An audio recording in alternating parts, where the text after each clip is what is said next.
启明新声，大家来听，大家好，我是秦碧纯，欢迎再次收看启明新声节目。在咱台湾呢，一年这个总体的饮料营收大约是500亿，那差不多呢有240几个品牌在竞争哦。结果呢，这个稳坐龙头宝座的这个企业茶饮呢，是我们台南府城的在地企业哦。所以今仔日呢，咱启明新声节目呢，就特别为大家来做一个专访，和大家来了解讲呢，这个哇。加盟超过900间的这个府城的这个茶饮企业呢，你到底是安怎起家？而且呢，怎么样突破创新，才可以创造1年15亿的营收？好，我们现在就来介绍这位贵宾，我们欢迎清新福全哦，我们的这个执行长赵启宏，赵执行长你好。你好，电视机前面的观众朋友们，大家好。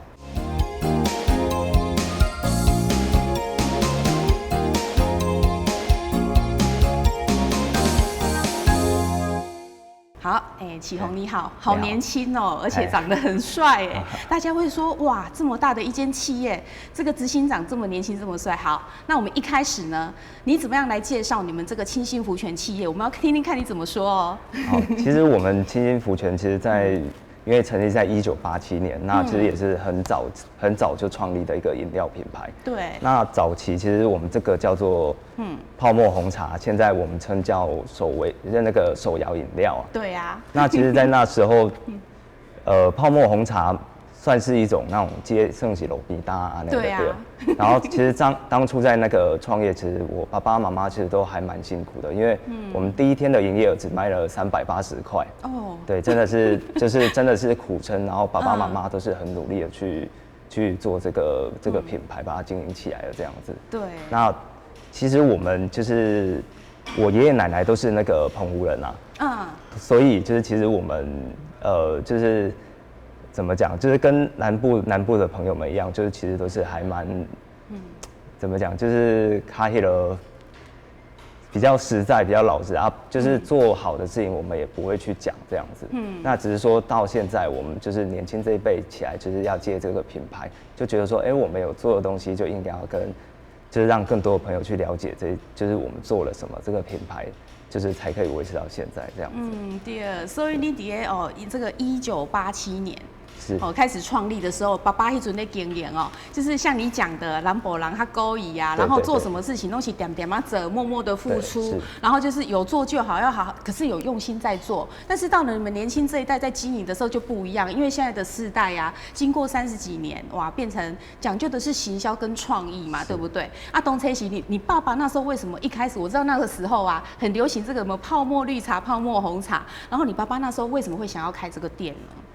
我爸爸其实那时候他就是因为我那时候还没有出生，还没出生，我都听爸爸讲。那其实他是告诉我说，就是他跟我妈妈就是有一次就是偶然喝到一杯就是桂香红茶，然后他就觉得怎么会有这么好喝的茶？那他觉得这么好喝的茶，那他也是就是我爸爸刚退伍，然后他就想说那我就是有这么好喝的茶，然后又是在台南喝到，那他就觉得说那我们台南的口味就是对口味是很挑剔的，台南人，没错，那就觉得说，那我们应该要，就是他觉得我也要做出一杯这么好喝的茶，是，那所以就是开始跨入就是这个饮料业。那其实爸爸刚创立的时候，其实那时候，那时候泡沫红茶还没有那么流行，对，其实是创立之后大概在6、7年之后，就是慢慢流行，因为那时候年轻人就是会去红茶店要把妹啦，要就是认识女生，就是一定要去红茶店，就是去那边消费这样子。没错。其实我们的品牌叫做清新冷饮站。那为什么叫站？就是因为其实我爸爸那时候做这个这个小摊位的时候，他是没有椅子的，提供给客人坐，所以客人都要站着，所以他还取叫清新冷饮站这样子。是那个站的意思，然后另外还代表很赞的意思嘛，对不对？对。不错。所以这个清新好像是从你那个澎湖的舅公那边，是不是？对，这个是我爸爸就是阿公那一辈的亲戚在澎湖那边，那就是他在当地澎湖当地是很知名的一家叫清新饮食店。那他也是就是我们的亲戚这样子。那我要叫他舅公祖。对，那祖公咒啊。对。那其实刚刚就是我爸爸就是刚创立这个品牌，想要取名字嘛，然后他就问我爷爷意见。我阿公的公假茶就是清心上好。哦。然后这个因为这一句话，然后就是我爷爷就是跟澎湖的那个亲戚联络，就是说，这个名字就是我们觉得很好听，然后又跟饮料就是那种语义，就是觉得是很适合，那就是就问看看，就是可不可以让我们用这个名字去当做品牌这样子。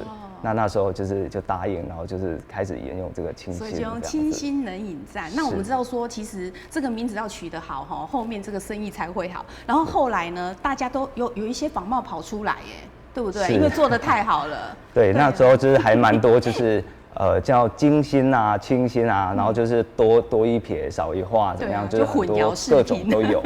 对，那其实那时候就是我爸爸就觉得，这么多品牌就是跟我们就是那么像，那就觉得说，那我一定要想个办法去杜绝这件事情，所以他就想到就是要把自己的名字灌进去，所以就叫清新，现在叫清新福全。福全就是您爸爸的名字嘛，赵福全创办的。其实我那时候还觉得说，听起来感觉好像有点土。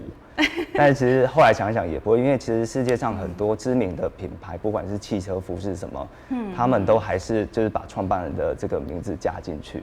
所以后来想一想，我觉得我爸爸还是蛮有创意的。对啊，其实就这样很好听呢，清新福全哦，那福全就是创办人赵福全的大名加进去，所以后来就杜绝了这个仿冒的这个部分嘛，对不对？对，那后来你们就变成一个集团，对不对？是，就是在2007年，就是我们就成立就是清新福全企业集团。那因为其实那时候就是刚刚讲的，就是很多就是相似的品牌，就是才让我们自己就是意识到，原来我们清新福全已经是一个大品牌。对啊。其实那时候我们都是默默一直在做，就是我那时候都还是在前线，就是泡饮料嘛，帮爸爸的忙。然后我爸爸就有一次就是很慎重的把我叫去，然后就跟我讲。就是我们要用心的经营这个品牌，然后就是要赶快就是要把它发扬光大。然后那时候就觉得压力还蛮重的。那爸爸那时候就是也是跟我讲说，他就是意识到我们那也是给肉郎公咱这些大品牌啊嘞。然后他就是也是我们创业的精神有一个叫就是要惜福。那为什么要惜福？我爸爸每天从我出生到现在，常常看到我就跟我讲。我们要珍惜我们身边的一切，因为我们小时候就是家境其实不太好，所以就是要珍惜，然后要努力去做这样子。是哇，这很不简单呢。一个企业的精神里面还包含着惜福，是哇，那真的是会非常感恩呐哈啊！所以令吉星这个集团呢，创办到现在，你们现在是全台湾加盟店最多的900多间呢，对，第二名的也才500多间呢，某一间茶饮店的第二名是500多间，你们遥遥领先这么多900多间，哇，这你们一开始的时候，其实你爸爸好像也还没有想到要加盟这件事，对不对？对，其实我爸爸那时候就是南部人就是这样子，就是很保守啊，然后就是觉得自己创立一个品牌，就觉得说，我们开放加盟啊，是不是加盟的人来就会把我们的 know how 学走，把就是我们的技术去仿冒这样子。对。那其实那时候是我爸爸的一个亲戚，就是一直在说服他，就是我们要跨出去，就是要做加盟。不然你再怎么有名，你生意再怎么好，你永远就只有那一家，永远就只有那一条巷子的人知道。对，那就是我爸爸就是后来被说服，结果说服我爸爸那个人有阴谋，因为他就是要开第一家店的人，所以他就开了第一家就是我们的清新的分店这样子。对，所以其实你的创办人，你父亲赵福全，已经嘛也才50出头而已，对不对？对，你才31岁，对。那你爸爸现在为什么会整个事业都交给你们兄弟2个来经营？你31岁，你弟弟30岁，对不对？对。哇，这么早就把这个企业交给你们？是因为其实我爸爸也是跟我讲说，就是因为在他创立这个品牌的时候，他20几岁呀，他也是20出岁而已，然后他会觉得说，20出岁做到现在，他有时候他也常跟我讲，他回想到他已经现在50几岁，不知不觉过了30年了。对。他也会觉得说，我20几岁那时候创这个品牌的时候，我就是他花了很多的创新，然后就是去做这个茶饮料。对。但是他50岁了，他是不是还适合在这个位置上？哦。所以他就觉得说，就是应该要放手，让我们兄弟俩去试看看，就是应该要把清新再就是回归到最原始，就是在更年轻的，就是把一些相关的产品再把它重新的检视，然后重新的再把它就是发扬光大这样子。所以就要加入一些很多的一些我们讲的噱头啦，但是其实噱头就是行销。对啊。那行销真的在现在来讲，真的是非常重要的一环。对啊，我爸爸其实一开始他也会觉得说，南部人就是这样子，就是民间祸害的各爱公格，还得爱让得去宣传啊。对，然后我也是，我跟我弟弟也是一直在说服我爸爸。那我爸爸后来也是渐渐的就懂了说，应该是时候了。不然就是有时候品牌就是经历了30年，人都会老，品牌不会老吗？对啊。对啊，对啊。你爸爸讲的也对，你爸爸那时候20出头，是你也是大概7、8岁的时候开始接，对不对？对对对。哇，对啊，所以你的年纪那时候接的时候，比你爸爸那时候创业年纪还要多一些了。是。对对对，所以你爸爸这样讲也对，因为比较年轻的时候，他毕竟有一些想法，有一些创意啦哈。那现在这个世代就是讲究创意跟行销，这一点就是非常的重要，对不对？对。好，那可是我要讲的就是说，很多人会觉得说，哇，你看你笑脸，然后你们家这个900间加盟店年收15亿，你是富二代吗？很多人会说那是富二代，但是我觉得应该不是因为我仔细研究过你的资料，你也是从这个门市的基层员工开始做起，对不对？来跟大家澄清一下，你不是富二代。其实我们就是小时候的，就是家境其实一直都不是很好啦，因为那时候就是爸爸真的是。虽然现在有这样的成就，但是这些成就都是我觉得我爸爸应得的，因为他真的付出，他把所有他自己的生命，他的一些就是青春都弄在研究茶上。听说你爸爸对茶这个非常讲究，非常讲究，根本就是说你用那么好的茶，根本就是撩级，对不对？对对对对。所以是这样在做的。所以那时候大家会想说，这和你喝但是实在熊碳博三米几，因为就是用了太好的原料。对啊，所以小时候听说你们没电视看，然后没有玩具玩，这么可怜哦。对，小时候其实我跟我弟弟嘛，还有我堂弟他们就是。我们可以4个人，去买一碗鱼丸汤，里面只有4颗鱼丸，然后要求老板就是汤给我们加多一点，我们就是这样子过来的。那其实到现在，就是我们都还是维持了那种，就是我们讲就是最原始的那一颗心啊，就是我做什么事，我们都设身处地的，就是要站在加盟主的角度去想这些事情。是，就是有当时咱讲的1000块。我想干嘛1000块买物件啊，就是可能买不啥，但是这1000块，我们每一个加盟主要花多少时间？爱切几杯凉他赚有1000块。对，所以我们赚的都是辛苦的钱，加盟主也是。对，对对。哇，所以其实你就自己有这样经历过，你自己还蛮有这个同理心的，而且你是半工半读完成学业，对不对？对，就是我很小的时候，就是应该7、8、9岁那时候，就是。我就是可以做的事情，就是我跟我弟弟都会帮我爸爸做。那像以前那个年代没有像现在，就是这种杯子的那个封口膜。对。那时候都是用盖子嘛，对对，用盖子。然后小时候就是我们的功能就是盖盖子。盖盖子。每天就是在盖盖子。对对，那因为现在时代背景也不同，以前就是卖的都是小杯啊。那以前就是很接受度，就是在饮料接受度没有那么高。那现在接受度很明显的，就是随着30年的变化，从小杯大家现在都喝大杯。对啊。那小时候也是盖盖子，然后到就是可以挖冰，就是我们去补冰啊，怎么样开始做。那到可以就是比较听话的时候，就是我爸爸就会开始教我们怎么去泡一杯好茶。他真的，我爸爸真的是非常非常讲究。他是在试茶什么的，他以前从小他都会考我。他无缘无故会拿一杯就是莫名其妙的饮料来给我喝，就是拿给我喝，那喝了不是就算了，喝了他会问说啊，这杯内底是有染什么物件？还要考试哦。对，小时候都是被他这样精神虐待这样子就是喝一口，他只要让喝一口而已。那为什么喝一口？他就是我小时候我爸爸都训练我，就是跟我讲，你不能说有一杯茶，你有对头啉啊一喙你若无注意，你第二喙、第三喙你嘛袂讲做注意。就是你喝每一口茶都要很注意。所以我在喝第一口茶的时候，我都要很注意，里面是有什么不同的地方这样子。对。哇，还有这样啊？那你真的可以回答出来吗？我小时候就是被爸爸训练的，就慢慢训练，就慢慢会了。对。哇，那请问你几岁的时候开始会泡茶？我是大概13岁的时候，就是有开始就是在爸爸的店就是在店里面帮忙这样子。那真的就是开始泡，就是我国中的时候就开始帮爸爸的忙。对，就是一直在前线磨练这样子。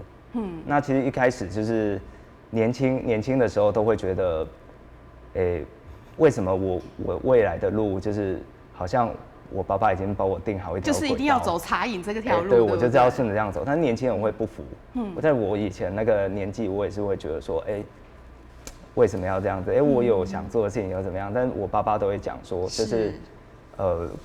就是怎么讲，就是创业没有那么简单。那因为那时候我年轻，就是不懂这一些，就会觉得少年人的干嘛赚钱做简单啊？对啊，我都为我买单去这行可以去赚钱啊。其实就是面临到困难，实际上会比我们想的还要多。所以听爸爸妈妈的话，有时候也是真的是很重要。对的哦。对。那你那时候年轻的时候，其实你的兴趣是什么？如果做茶饮以外，你有想过要做什么别的工作吗？小时候嘛，就是以前年轻的时候，我就是想说，就是要摆脱这个地方。就是小时候，因为可能是，在那个年纪的时候，会有那个跟爸爸妈妈对抗的那种心理。对。就是会觉得说，我就是不要在这个地方。而且从小看这个泡这个茶泡多了，你自己就会想说，我是不是可以做别的，对不对？对。但其实就是爸爸妈妈就是后来把我派到前线，然后就是去泡茶之后。我才就是真的泡1年之后，才深刻的感觉到，就是我以前就是看的东西很简单，我觉得泡茶一家茶饮店有什么了不起，有什么困难，我实际去操作之后，我才知道原来这么多的奥妙在里面了。你再从茶叶称茶、煮茶、焖茶，到把茶倒进茶桶，到茶桶上架之后，它过了多少时间，茶会有什么变化？这个都是有一个很奥妙的地方在里面。不是一般人想的说的泡泡按照什么比例这样子。是，有的会很难喝。我以前也是会这样觉得，但是后来才知道，原来这种茶它不是靠我们所谓的比例去调出来的，有时候就是要有人的味道在里面。为什么要有人？你手摇饮料就是到现在都有一些比较新的。就是科技可以去辅助嘛，像电动摇茶机啊，跟人摇出来的茶一定不一样。正常的消费者一定喝得出来，蒙着眼睛都喝出来。为什么？因为机器它没有办法感受，就是我们调杯里面的温度、冰块跟甜度，还有茶水的比例这样子。对，它就很固定的摇。对，它我的有啥有固定但是人就是你可以感觉到里面的冰块，就是它破碎的程度，其实是感受得出来所以就是其实。同样一杯茶，就是我都很有自信，我下去泡，我比任何人都要好喝。我对这个我很有自信。我觉得就是没有办法，因为我虽然很年轻，我31岁，但是我在这个行业从事，我应该是在茶饮业里面应该算是最久的。对。从很小7、8岁就开始帮忙嘛，到现在20几年了呢。对。所以已经是一个专家，而且我觉得主要是要用心，对不对？你爸爸都有教你们要很用心，因为爸爸很用心，这一点有传承给你吗？有。其实我现在就是最大的兴趣就是在工作，就是我没有其他什么特别的兴趣就是可能我还是就是保持就是以前那颗心，就是我会玩玩具，我会买玩具，但是。就是我除了工作这么大了还买玩具吗？对，我到这么大都还买玩具。因为小时候没有玩具玩，对不对？对，就是心里小时候得不到，长大就是会有那种缺陷，就是一直想要买。这样其实我也很爱玩具，我到现在还在买，但是我是从小就一堆玩具，然后一直玩到大，还很爱没有。对啊，所以现在还是就是在工作，我会觉得很开心，因为我觉得我做的事情就是跟弟弟合作，然后跟我们公司有很多的员工嘛，其实一个。做的每一个决策都是很多人去讨论出来，很多人付出去做出来的。对，不是说就是好像就是个人英雄式的主义，就是说，哦，我这样挂的 long deal， 不是这样子。那是勾扎期待啊。对对，其实我们每一个员工，我觉得最重要的一个公司最重要还是团队的精神是很重要的。你搞就是几类人，你怕破坏马博家，就是一定要有旁边的员工就是一起去辅助你，然后一定要抓住员工的心。然后让这些员工陪着，就是我们就是陪着老板一起去奋斗。你像我们公司的员工，我不会叫他加班，他晚上下班了，他还是一直很努力在工作。你有带到员工的心，对，我觉得这个是很重要的。那用心有时候你用心在员工身上，跟用心在泡茶，其实都是一样的。你对人只要诚信，就是有诚心诚信。你泡茶也是用同样的道理，就是我们原物料要实在。然后检验一定要就是很确实，那行销它是广告没错，但是你给他搞功课，你物件不好，你物件不品质，就是都没有用。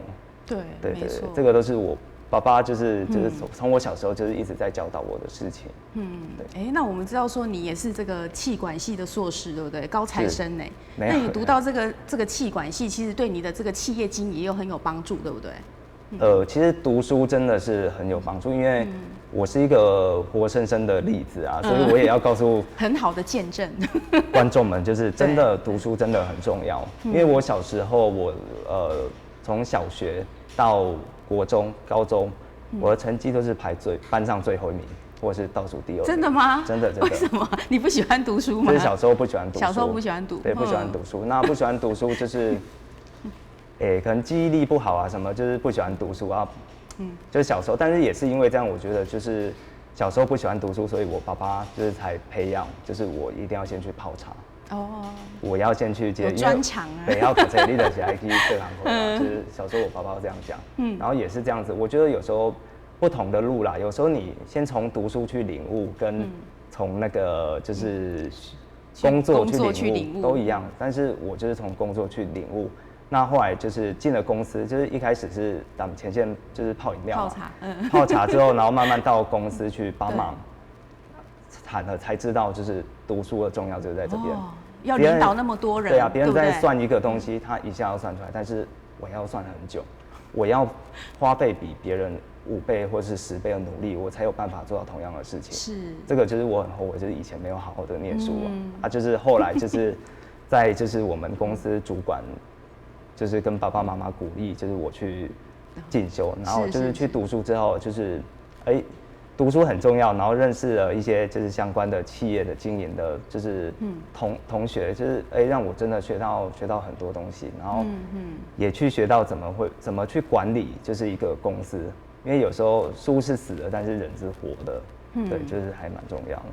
对，哇，所以后来就是有念到这个硕士啊，对，所以就相辅相成的哈。好，那我们知道说这个清心福全的茶饮，其实让人家印象很深刻的。我现在就这一杯喝一下，第一次在那个节目里面光明正大喝饮料，哇，这个就是我非常怀念那个时候推出的时候非常轰动的乌龙绿茶。对不对？也是你们创立的，对不对？对，乌龙绿茶算是我爸爸就是首创的。他是在就是我们是1987年创立，那他是在隔一年就是研发出这样的新的茶这样子。对。但是我都听我爸爸讲，因为那时候我实在太小了，没有记忆力。对。他开店的时候，你还还在妈妈肚子里，对不对？对，我就是满月之后，我爸爸就开了这个店。对啊，所以那个时候真的这个乌龙绿茶非常的轰动，大家都说哦，好想喝这个。为什么？大家以前想说，乌龙茶就乌龙茶，绿茶就绿茶，要把它混在一起，而且这个味道调得非常的好。是。那时候几乎就大家人手一杯，然后后续还有很多的创新，都是有哪些？我觉得我爸爸在当时创造的创新啊，他就是所谓的，以前我们就是单一的，想讲on day 的是 on day， 对，6 day 的是6 day， 10 day 的10 day，但是他在那时候就想说，我做这样的东西跟别人比，我有没有特色？就泡沫绿茶、泡沫红茶没特色，所以他就觉得说我要去，我爸爸他是用不同的比例去把不同茶叶、不同产区、不同季节去做调和。那乌龙绿茶也不一定它就是有乌龙跟绿茶，它其实它是一个拼配的一个名称啊，还有很多别的，对企业秘密啊，对，秘密不能讲太多。对，所以就是那时候我爸爸就是在茶饮料真的是蛮用心在经营这一块。对，所以其实除了这个以外，你们还有推出很多，包括什么这个优多系列呀、然后什么还有优加杯啊、优先系列、冬瓜系列、翡翠乌龙，其实这些很棒的这些东西呀、都是领导这个业界一直在跟随你们的脚步，对不对？对。哇，所以其实你爸爸也是都很创新的，但是我觉得最不简单的就是说，你爸爸把它交给你们第二代之后，你们两兄弟的创意更多。来，我们现场看到的这些，像最近的这个来看到的这个，哇。就是我喝的这个是航海王的啦，吼。对啊，你就跟航海王结合，然后其实你们第一个其实是蛋黄哥，对不对？对，我们是去年4月，就是首度跟那个蛋黄哥联名，那这个也算是就是在手摇饮料业就是第一次的这种跨界的联名这样子。对啊。那时候其实现在虽然是成功啊，但是一开始我那做惊啊，一开始其实就是怕就是没有交出一个好的成绩单，然后因为你要跟他联名，你还要授权，那个授权金就蛮多了。对啊。万一失败，自己压力很大，对不对？对，就是怕就是会没有面子啊，就是怕爸爸那边就是会觉得说，因为我爸爸一开始也是蛮花样的东西，其实他也不是很懂，就是像蛋黄哥，你问一个50几岁的人蛋黄哥，他不一定知道什么是蛋黄哥。什么是蛋黄哥？不是蛋黄吗？对，所以。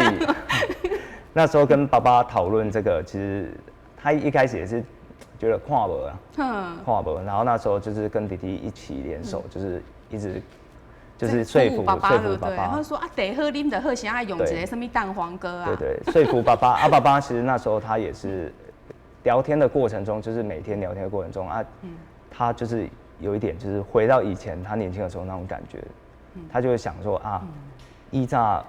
他就跟我们这样讲，他说：“依照我在做这个时阵，恁阿公嘛讲我这样呢唔对。”所以他后来想一想，不对，应该要放手，让我们去试一下。对耶，他有去想到，而且你看，像那个蛋黄哥那个杯子拿起来，我们大家看一下，好啊，很棒哎。因为其实清新有一阵子就是刚开始推出的时候，很喜欢喝清新，然后有一阵子就慢慢很多饮料店出来，有时候会去点别间。然后有一天我突然间在路上说，那不是蛋黄哥吗？好可爱哦，立马冲去买了。对啊，因为其实真的会有人想买，因为蛋黄哥又跑回去买。当初我们想这个，其实也是因为我自己本身就是喜欢蛋黄哥啦，所以就是其实我觉得做工作就是有时候你把兴趣加到工作，我觉得这个也是一个最棒的，就是你做工作再怎么累你也不会觉得累，对，就很开心。对。然后那时候做这个也是花了很多的心思啊，就是公司的，我觉得公司的员工就是养兵千日用在一时，就是大家都很努力去，在推出那一天就是我们公司人每天都在看网络的消息，然后我跟我弟弟站在我们店门口啊，就是看着开店，然后看着来的客人的反应，怎么样？然后那时候看到哇，客人的反应很开心啊，然后就是还有小朋友带着阿公阿妈就是来拍照，就是为了拍照买饮料，我就觉得哇，好开心，我就觉得。真的是有一个无比的成就感。对啊，对，打响名号了对啊，结果事实证明怎样？真的业绩成长，对不对？对，成长了多少？成长保守有3成。保守有3成呢！哇，你跟他看900间的加盟店，年收入15亿，成长3成是多少？大家想就知道哇！因为这个蛋黄哥，你看爸爸把这个清新福泉交给你们兄弟经营。一开始也欢乐啦，公退出这个什么蛋黄哥啊，等一下万一失败怎么办？那个授权金就不少，就竟然这么成功对啊，我爸那时候还说，都不知道什么挖哥啊，特别阿雷用。对啊，其实后来我爸爸还是交给你们用啊。我爸爸我也觉得，就是有看到我爸爸真的很开心，因为他也是会默默的站在那个店那边，然后你就看到在那边笑，这边偷笑。他现在应该很爱蛋黄哥吧？他现在很爱蛋黄哥。蛋黄哥现在超爱蛋黄哥。现在很爱蛋黄哥。对啊，你看看我们这个杯子哇，来给大家看一下，设计的很棒对不对？你看每一个真的是蛮可爱的，就是有很多不同的款式啊。其实我们就是比较特别，是我们做的是叫全店行销。就是我们不是拿瓦一个杯啊，对，不是做一个杯子哦。我们就是它玩这全套就是店面呢，就光布置啊，就是包含吸管套跟名片，然后就是串起个电视荧幕，个包含网络，就是所有的东西我们都是换成蛋黄哥啊那样。对啊，所以你们后来清新就是你爸爸那个年代就比较山水那种感觉嘛。对。然后到你的时候，其实你们有那个2代店，对不对？对。这个部分可以跟大家聊一下。其实2代店就是我们在大概4年前就开始筹划包含设计花了很长的时间。那为什么花很长的时间？就是很明显的，就是可以看出，就是我们现在的那个，对，现在清新福泉的那个这个商标，对，这个商标的部分，其实它是变得比较简洁啊。那我这边有一个以前的吗？我们从最早的开始。好，来，我们来介绍一下，大家看一下这个包装。这个就是哇，好怀念哦，复古。大概就是很二十几年前的哈。杯子。对。对，这个我很宝贝，因为这个我也没有几个，真的很宝贝。对，要收起来。对啊，那时候就是其实叫清新冷饮站嘛。对。那到后来就是变成说就是有我们就是到后来有慢慢的在改。第一个就是怕被仿冒，然后就变成就是变成这样子。清新福泉。就多变清新冷饮站变清新福泉，对。对，那清新福泉冷饮站，然后因为那时候就是还多了一个，就是下面爱心有多了一个如意。对下面那个绿色那个是如意。对，多了一个如意。没有仔细看，很像行云流水，其实是如意的意涵。那是一个如意，然后就是下面的字就是用山水画这样子。对，然后因为那时候就是因为这个山水画就是。在我们年轻人看，就觉得他应该是时候要转变，要转了，那是古早人的啉的嘛。对，因为其实虽然有年纪我们的课程就是涵盖很广，就从年轻人到就是40、50岁、50、60岁都有，对，都有。但虽然他们喜欢的不一定就是山水画他们说其实我觉得进步，就是其实进步有时候就是50、60岁的人，他看到我们进步，他也是会觉得一看见卖蛋黄哥，你嘛干嘛做勾水啊？对呀，他也不会就是因为这样就觉得讨厌还是怎么样，他反而喜欢上蛋黄哥然后那时候开2代店最大的困难就是，我想要把就是这个商标去做简化。简化就是我觉得就是商标简化就是可以加深就是人的印象。对，因为你有当时啊像这物件稍微复杂，看一遍你就袂记啊。对，你像你一个数字可能1、2、3、4、5加一个1。一定比较来一个1一定会印象会比较深刻，比较简洁。那所以那时候我就跟爸爸说，就是这个物件应该爱变动。但是我也知道这个一个反弹会很大吧？一个企业20几年的企业，你要改它的商标，这个对很不容易。但是除了我们兄弟，如果没有办法说服我爸，谁可以说服我爸？没有人。因为这个是企业的一个形象。对。然后那时候也是花了很长的时间跟爸爸沟通，然后设计一直重复再设计，然后最后爸爸看他也觉得这样可以，然后所以后来就是终于说服爸爸，说服爸爸之后改这个，现在就是这么久的商标，对，后来就变成说就是变成这样子。哇，对呀，这是一个比较简单的一个爱心，有一个笑，对，然后就清新福泉。真的说真的，这样子真的很好记。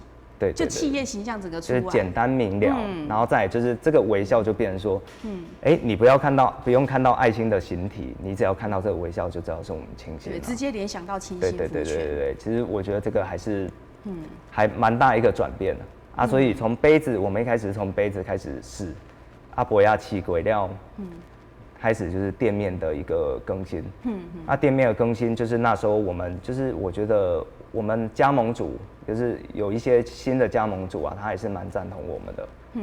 他说不管怎么样，他一定要做第一家。就是这个更新，但是我们有告诉他，就是这个风险因为毕竟它是一个全新的一个形态的店面。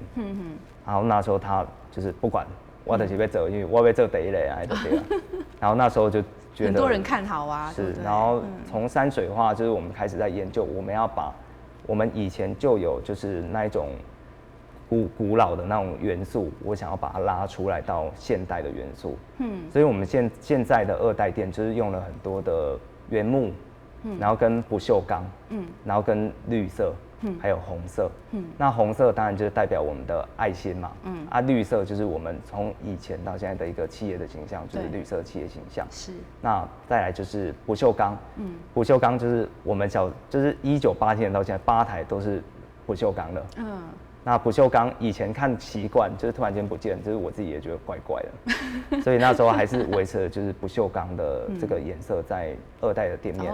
然后最重要为什么是用原木？因为原木代表这些自然，就像树木就是比较自然，然后在它的颜色也是跟茶汤的颜色一样，就是黄金色的这样子。然后就是运用这些元素，就是用一个简洁的倾向把它带到我们的2代店里面。然后第一家2代店开一样。我跟我弟弟还是站在那家店门口，在台北，就是站在那家店门口在那边看。然后一开始，很多客人来，然后就是说，这刚起金呢，这刚起金呢，以为是仿冒的又跑出来了。因为他会觉得，一开始会觉得担心，但是我们观察到，就是所有来的客人极少数会有这种反应。所以那时候我们就决定，这个企业形象是可以的，可以的，我们就是稍微后来就是还有做一些稍微的修正，然后修正开始去扩展，但是事情永远没有办法像想的那么顺利，就是那时候拓展就是还是一样遇到瓶颈，就是会有因为你开始通这些点，但是那个点毕竟不多，然后不多的状态下会变成说就是好像你自己的品牌好像分裂变2个品牌一样，然后所以那时候。我们就讨论出一个策略，就是要用聚集式的这个更新，就是说我不要扩散，我就是要集中在，比如说咱北部，比如说北部的哪一区，我就集中在哪一区更新，然后去慢慢从一点一点这样子慢慢把它扩散开来，然后这样子有好处，因为这样扩散开来就是原本的老店都是更新为2代店嘛，然后再来就是我可以靠这一些店去影响。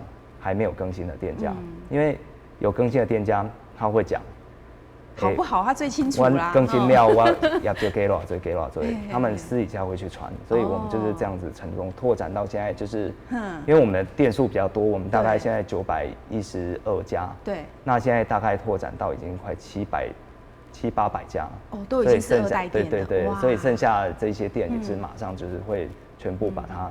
整顿完毕这样子。哇，对，真的很棒，因为这个口耳相传的啦，就是说这样听起来的话，就是说改造成2代店之后，其实这个业绩是都有成长的，对不对？对，是。对，所以代表说这个改造是成功的。好，那我们接续刚才就是说，第1代推出这个蛋黄哥，后面又更可爱了哦，女生超喜欢的 Hello Kitty， 对不对？对，在做 Hello Kitty 的时候，Wonder 从，因为一开始蛋黄哥他就是他的年龄就是比较广泛啦。就可能小朋友到那个都喜欢，那就想说，我们应该要为就是女生去设计一款就是新的，对女生喜欢的 Hello Kitty。然后我们就在冬季就是推出这个联名这样子，对。然后这一次的联名就讲说，也不能把前面的那个梗都拿来，就是都照旧这样子抄过来，这样就不好玩嘛。然后那时候就是有想到就是要做就是，因为我们蛋黄哥那时候还有做那个黄色的珍珠啦。黄色，对，这个我正要问你因为一开始这个珍珠，现在大家喝到那个波霸珍珠都是 OA，就会比较黑、比较深色、深褐色。但是后来就听说为了配合蛋黄哥，把它改黄的。对，改黄的。而且你爸爸好像那时候也吓一跳，说为什么要改黄的？对，他反弹也是我爸爸反弹也是蛮大的。因为他也是跟我讲，做了20几年的东西，你突然间要把它转过去啊，这样子客人反应，会怎么样？一刚美贝尔的不爱听嘛。然后我就是也是跟他保证不会有问题，然后最后就是你那时候真的觉得没问题吗？还是说先跟他保证？我觉得没问题，但是还是会怕，因为没有试过还是会怕，因为爸爸讲越讲越怕，因为一共20几档你一点，然后想哇20几档把本贵哦，我拿做惊哎，然后那时候就是还是跟爸爸说，无咱就是拟好就是防范的措施，就是把备案准备好，就是我们先把。就是黑色珍珠都准备好，还是准备一批起来。那如果黄色有问题，我们那一批货就是立即通知全省店不要用，然后就是都亏下来，我们自己亏。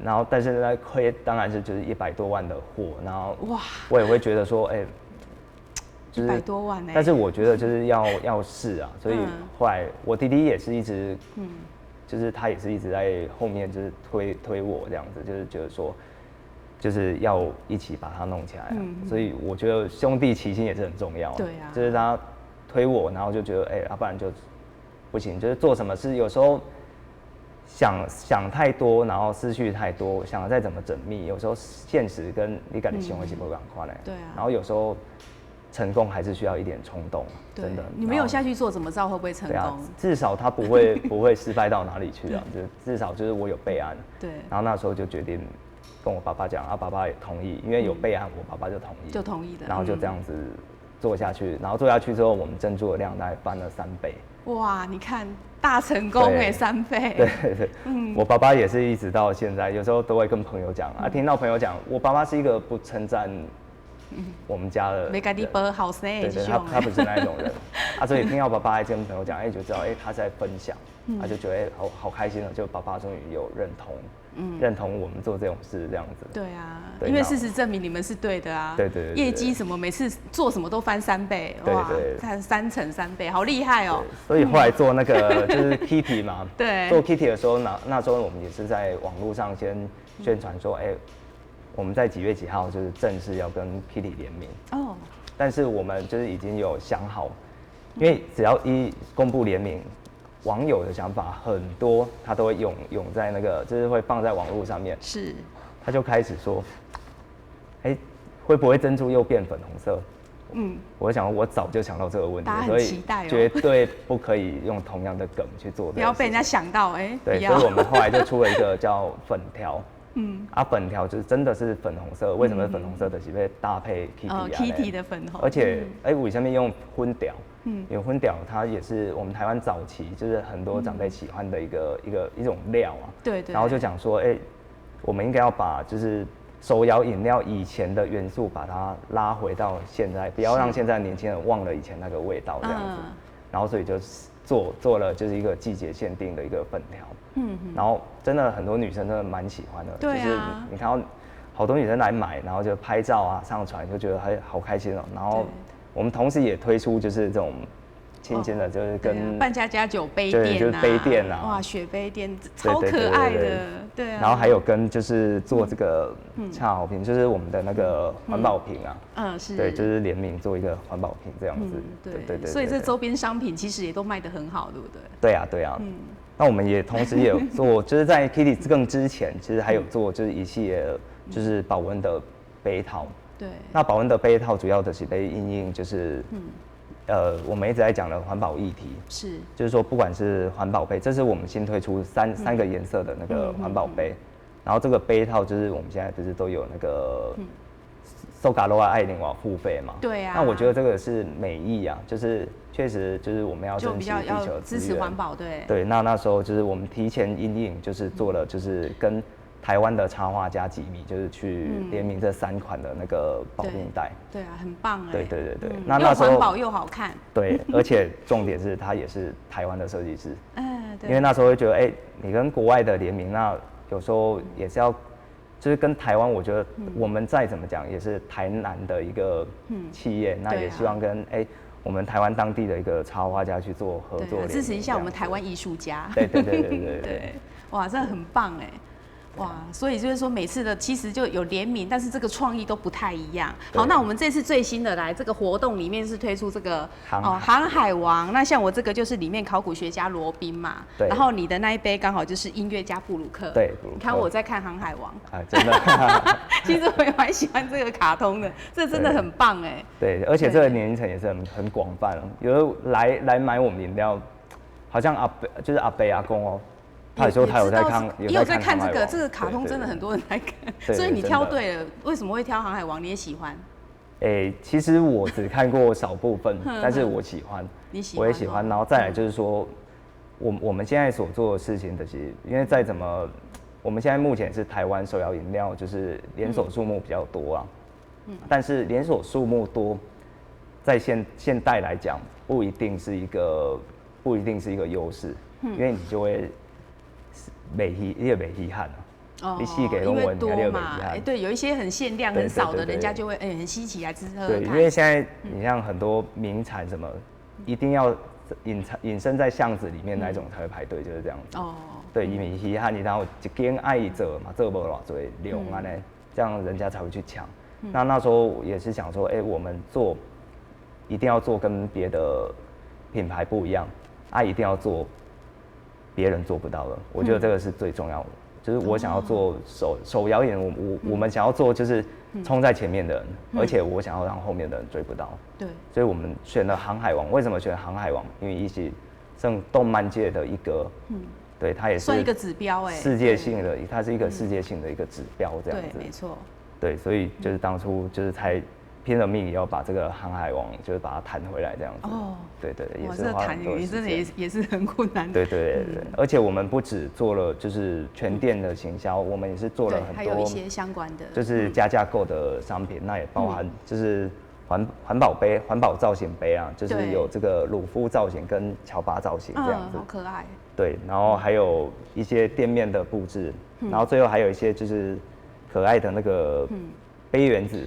哦，杯原子。对，那杯原子这种东西，其实我们是这个礼拜开始卖啊，现在还没有开卖，但是很多就是我们放到网络上面才知道，原来有很多人不知道杯原子是什么东西。哦，其实它一开始是日本，对不对？比较流行有杯原子。我爸爸也问我说，杯原子是在冲啥？我想说，我甲讲，其实嘛，无冲啥。伊无会冲啥，伊只是一个坑它只是一个摆饰而已。然后说，无会冲啥，这是。就是一个摆饰，没有摆好还会掉到你的饮料里哦。对。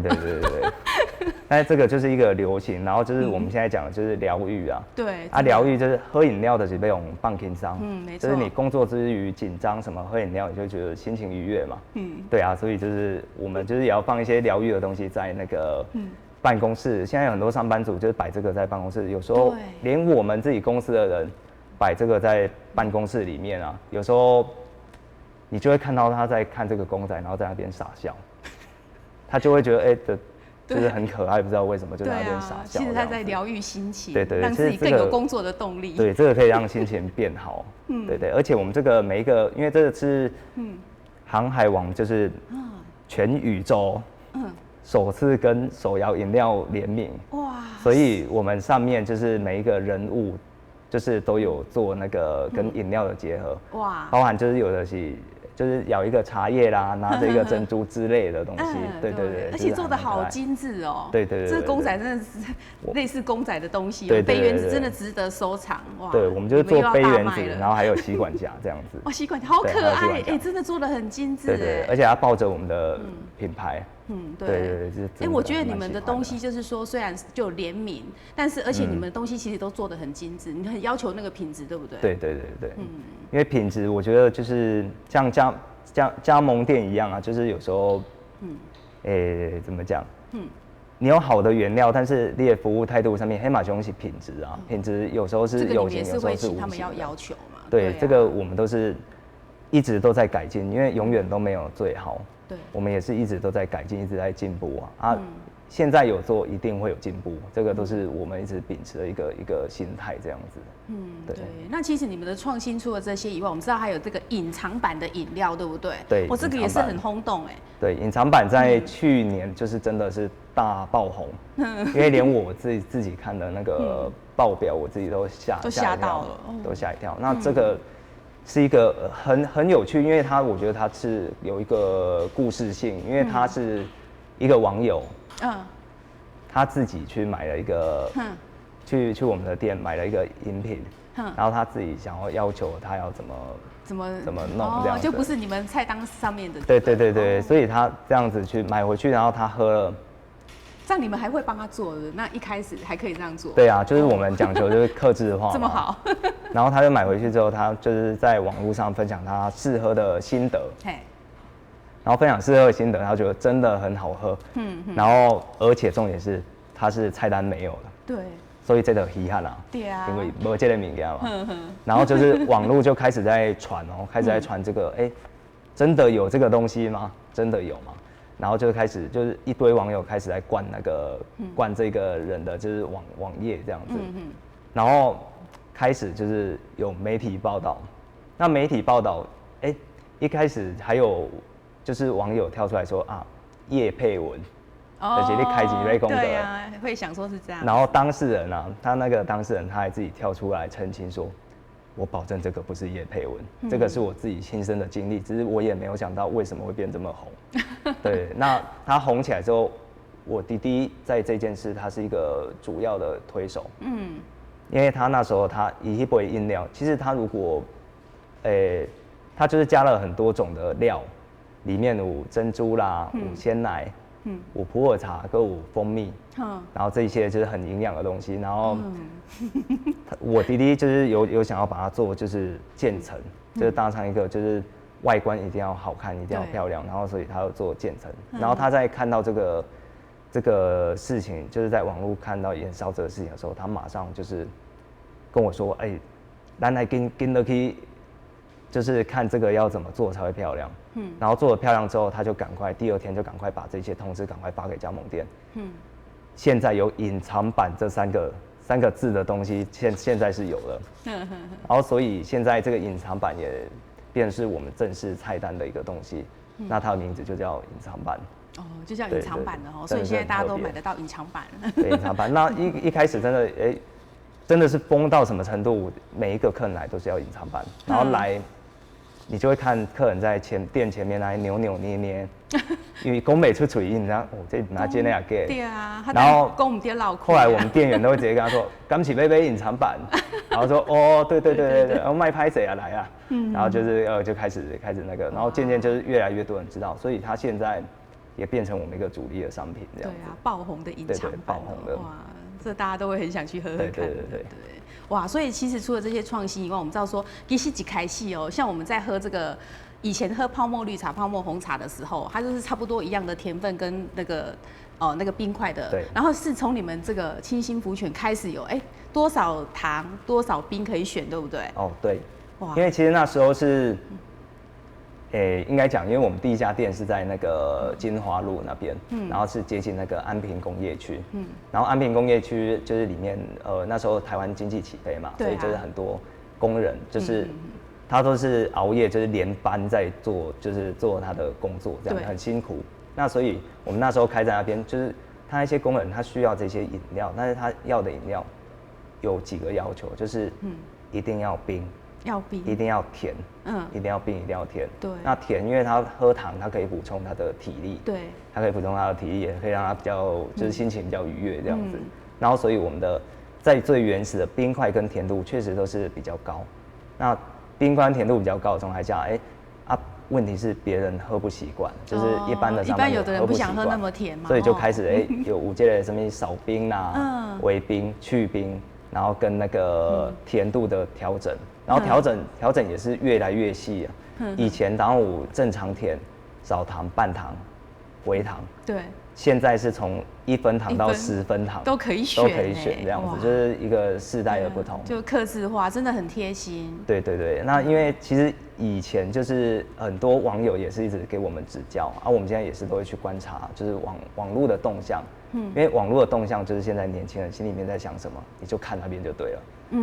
我常常跟我的员工讲，有时候网友讲的话很酸，但是不一定是不对的，他是在叫我们要改进。所以我们在之前就看到，做这样会公关的冰做这，我们的冰很多，我们是买冰送茶那种对了。然后看来这样也不太对，然后后来就是在去年，我们也是在配方，就是摇茶的配方，就做了一个大调整。就是以前我们的去冰，它有小碎冰。对。那为什么去冰会有小碎冰？就是我爸爸那时候就是考虑到，因为南部的天气很炎热，很热，然后所以你一杯饮料你。可能你当加杯去冰，你等于变温但是这个是南部的，真的这个是南部才会发生的，对。但是在北部的，他就会觉得，你以前还有这些我就说去冰的还有碎冰，对，其实这个就是代表我们南部的象征啊，对啊，就是南部真的就是很热，然后就是会有发生这种变温的状态，所以还有小碎冰。但是我们现在随着时代的进步，就是从去年开始，我们研究中的是。把这个小碎冰就是取消，就是他叫客人如果叫去冰，我们就是真的就完全没有冰。所以我要在这边郑重的声明，我来去冰今嘛没冰。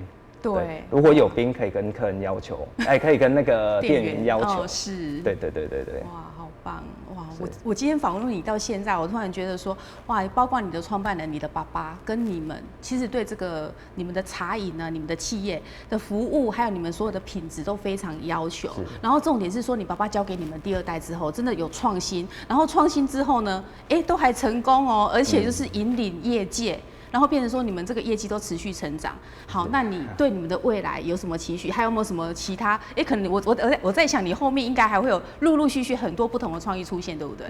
是。现在不能讲。现在不能讲秘密，对不对？现在先吹这个航海王这个部分。对。好，那你谈一下你的期许吧。其实期许的话，因为未来的路还很长啦，那也是希望就是带给就是就是消费者更多的就是惊喜这样子。那我们也是会努力去找一些就是以前手摇饮料没有去做的一些事情，我都会去卖功成功还是败，但有试过，就是有试过就没有遗憾这样子。对。那主要也是希望说，因为我们是在地的台南的一个品牌，然后也30年了。我也希望就是以后我的小朋友就是可以接班嘛，就是小朋友大家一起接班，一起去努力的把这个品牌继续延续下去。80年、90年、100年、200年都好。对。那也希望就是这个品牌可以把我们台南在地的这个品牌发扬到全世界。希望讲当未来的美国、日本啊，都会当看到咱的就是台南的品牌，就是要让台南是一个很漂亮的地方啊，但是希望就是让更多就是世界的人关注到我们台南这个地方，然后原来这个地方它的名产就是手摇饮料啊对，我想要让世界人知道咱台南的名产有一个名叫手摇饮料啊对。哇。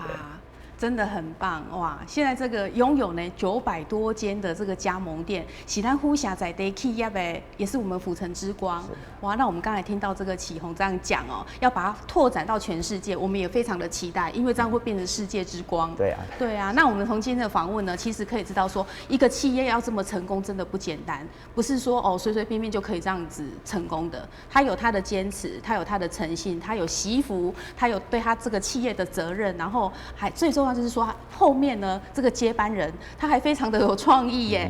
对，有创意，懂得怎么行销，然后可以走在这个世界的潮流。对啊，这样才可以让自己的这个事业版图越来越大。好，我们今天再一次谢谢启宏到节目当中跟我们做这个分享，让很多年轻人其实要创业的可以以你为榜样。谢谢。好，那我们也祝你可以那个拓展到海外成功哦。好，谢谢。好，那我们今天也谢谢观众朋友的收看，启明旗下这波咱再会，谢谢你。谢谢。